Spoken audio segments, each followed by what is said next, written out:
வேறுபாட்டை களையறதுக்கு உடல்ல வழியே கிடையாது. அப்ப எதை நாம நோக்கினால் வேறுபாடும் மாறுபாடும் உயர்வு தாழ்வும் இல்லாமல் இருக்குமோ அதைத்தானே தேடியாகணும். இல்லைன்னா மக்களுக்குள்ள நாமே உயர்வு தாழ்வு பார்க்கலாமா?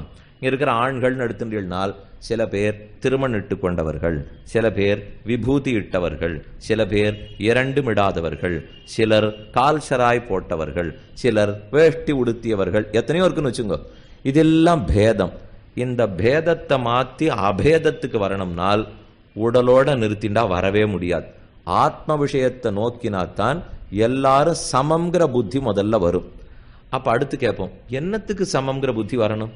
நாங்களாவே இருந்துட்டு போறோமே, உயர்வு தாழ்வு இருந்துட்டே போறதேன்னா இருக்கலாம். அப்ப உயர்வு தாழ்வுகளோட இருக்கிறதுக்கு காரணம் தெரியாத போயிடும்.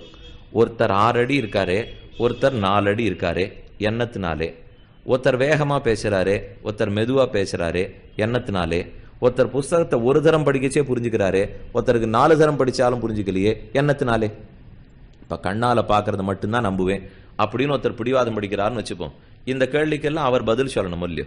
உலகத்துல இத்தனை உயர்வு தாழ்வு தோன்றுகிறதே, எதனால இந்த உயர்வு தாழ்வும் இருக்கிறது?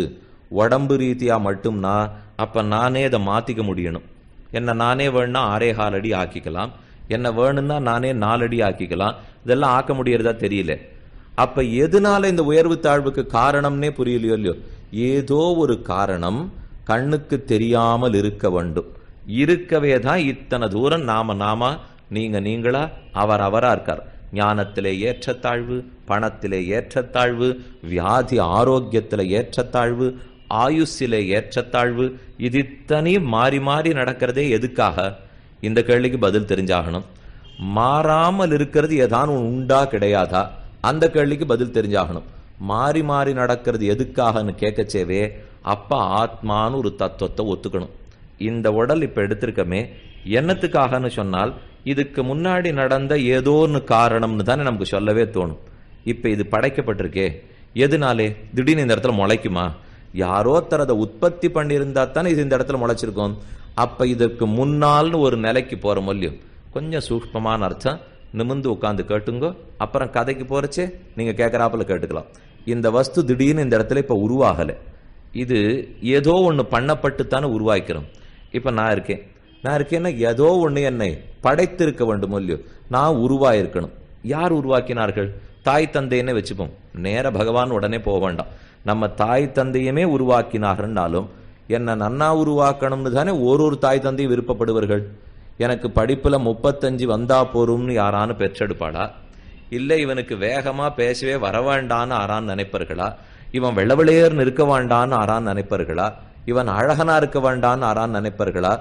எந்த தாய் தந்தையர்கிட்டையும் ஒரு பட்டியல் கொடுத்து இதுல உன் பிள்ளை எப்படி இருக்கணும்னு போட்டு கொடு அப்படின்னு சொல்லி கொடுத்தோம்னா எல்லாத்திலும் எது வசதியோ ஒரு அம்மாவும் அடிச்சு கொடுத்துருவோம்.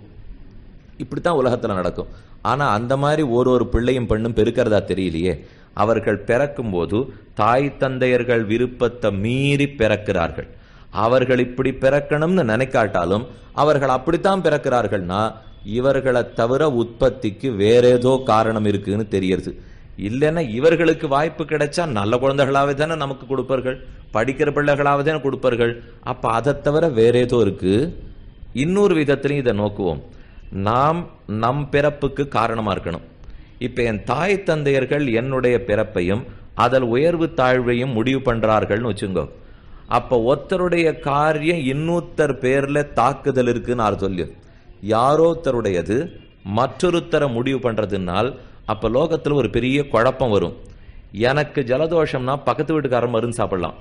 ஏன்னா ஒருத்தரதை இன்னொருத்தர் முடிவு பண்ண ஆரம்பிக்கிறாரோ இல்லையோ? இப்ப என் தாய் தந்தையர்கள் எம் பிறப்ப முடிவு பண்றதுக்கு ஆரம்பிச்சுட்டா அப்புறம் நான் மருந்து சாப்பிட்டா அவருக்கு உடம்பு சரியா போகணும். எனக்கு சக்கரை பொங்கல் சாப்பிட ஆசைன்னா திருவல்லிக்கேணி பார்சாரதிர் சன்னிதியில சாப்பிட்டுட்டு அவர் சாப்பிட்டுட்டா எனக்கு திருப்தி வரணும். அந்த மாதிரி ஒன்றும் வர்றதாவே தெரியலையே. இன்னென்ன கோவிலுக்குன்னு பெருமாள் சேவைக்கு மட்டும்னு போகப்படாது. அந்தந்த கோவிலில் சில விசேஷ பிரசாதங்கள்லாம் உண்டு. அதை தெரிஞ்சுட்டு தான் நாம போகணும். திருவல்லிக்கேணினா சக்கரை பொங்கல் ரொம்ப பிரசித்தம். மேல்கோட்டைன்னு போனேன்னா அதுக்குன்னு துணித்தேங்குடல்னு ஒண்ணு. நீங்க எத்தனை பேர் வாங்கி சாப்பிட்டு பார்த்துருப்பீங்கன்னு தெரியாது. ரொம்ப ஆச்சரியமான பிரசாதம். தொண்டையில் இப்படி இதை போட்டில்னா இறங்குறதே தெரியாது. அவ்வளவு வேகமா உள்ள இறங்கி ஜெரிச்சும் போயிடும். காஞ்சிபுரம்னு போனா குடலை இட்லி, காஞ்சிபுரம் இட்லிக்கே தனிச்சிறப்பு. திருவேங்கடத்துக்கு போனால் லட்டும் வடையும் கேட்கவே வேண்டாம். இப்படி ஒரு பெருமாள் அவருக்குன்னு வச்சுட்டு இருக்காரே, என்னத்துக்குன்னா நாம சாப்பிட்டு நாம இன்பப்பட, பக்கத்து வீட்டுக்காரர் சாப்பிட்டு நாம இன்பப்படுறதுக்கா?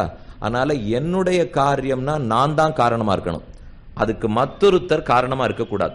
அப்ப நான் உயர்ந்தவனோ தாழ்ந்தவனோ என்னால் நான் தான் இப்பிறப்பில் உயர்வு தாழ்வுக்கு காரணமா இருந்திருக்கணும், இன்னொருத்தர் காரணமா இருந்திருக்க கூடாது. அப்படியே தாய் தந்தையர்களை காரணம்னு சொன்னாலும் அவ அப்ப நல்லதையே தான் தேர்ந்தெடுப்பார்கள். அப்படி இருக்கிறதாகவும் தெரியல, எனக்கு எல்லா நற்குணம் இருக்கிறதாகவும் தெரியல. அப்ப ஏதோ ஒண்ணு நான் இதற்கு முன்னே செய்திருக்கிறேன், அந்த செயல்தான் இப்போது நான் பிறப்பதற்கு காரணமாக இருக்கிறது, என் நிலைக்கும் காரணமாக இருக்கிறது. ஆனா அது ஏதுன்னு எனக்கு தெரியல. அதை யாரான்னு ஒருத்தர் சொல்லிட்டாள்னு வச்சுங்க, அப்புறம் அந்த காரணத்தை கண்டுபிடிச்சு நான் அதை திருத்தி ஒழுங்கா பிறந்துருவேன். ஆனா அது அவ்வளவு சுலபத்துல தெரியறதில்லை. அப்ப இதற்கு முன்னாடியும் நான் பிறந்திருக்கணும்னு தான் தோன்றது.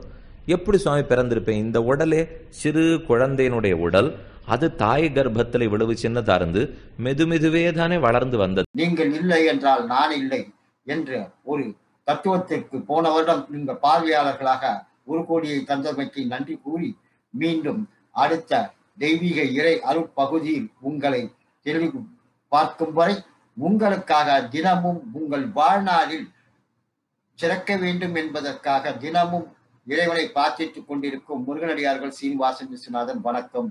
வெற்றிவேல் முருகனுக்கு அரோகரா, வள்ளிமலால் கரோகரா, கச்சியம்பை சண்முகனாருக்கு அரோகரா.